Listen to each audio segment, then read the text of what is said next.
भाग्य जी आहियां। बच्ची भाग्य में नालो मूंखे रुबीना वाज नंबर 6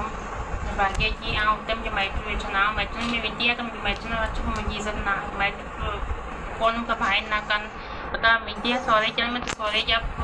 कोन न को भाई अथनि उहो मूंखे मार कुट कंदा आहिनि त मुड़ुस जॻहि हथ कोन त हुनखे ॾिसी मूंखे घर में मारी था कुझु हितां ॾेराणियूं सभु ईअं मूंसां विढ़ंदा आहिनि। हिते त आउं मार कुट में निकितीसि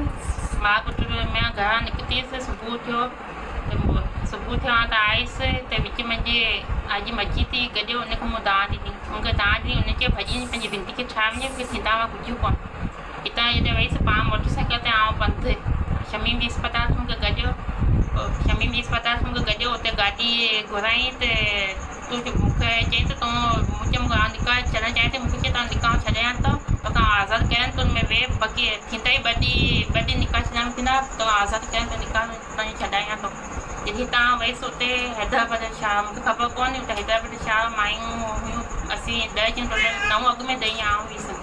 उन्हनि मूंखां कचहरी कई उन्हनि मूंखां पुछियो त तूं कहिड़े में आई आहीं मूं चयो हुनखे मूं ॿुधायो हिन मसइले में हुन चयो त असीं त वेको हुयो तोखे तूं वेको आहीं मूं चयो न वेको कोन आहे हुन चयो असांखे पंहिंजे माइटनि माना नशे जी मवाली हुननि असांखे विकिणी छॾियो त उहो ख़बर किथे ॾियूं कहिड़ी वधीक मूंखे ख़बर कोन्हे। जॾहिं हुते वियुसि न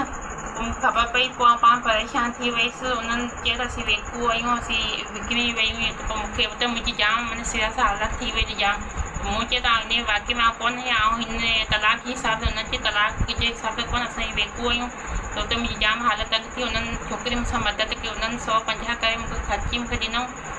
उन्हनि 150 करे मूंखे ख़र्ची ॾिनऊं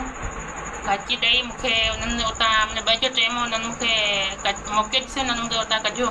उन्हनि कढियो पोइ इहो मूंसां ज़ुल्म इहो नाक मूंसां अॼु मची थी कयो ॿियो केरु कोन कयो मूंसां तव्हां ऐं हथ ते बधां हा अपील थी कयां त तव्हां मूंसां मदद कयो सिंध वधीन तव्हां मूंसां मदद कयो तव्हां मूंसां हेल्प कयो यानी ईअं मूंसां हुननि ज़ुल्म कयो आहे मूंखे ख़बर न आहे हुननि मूंखे पुॼायो।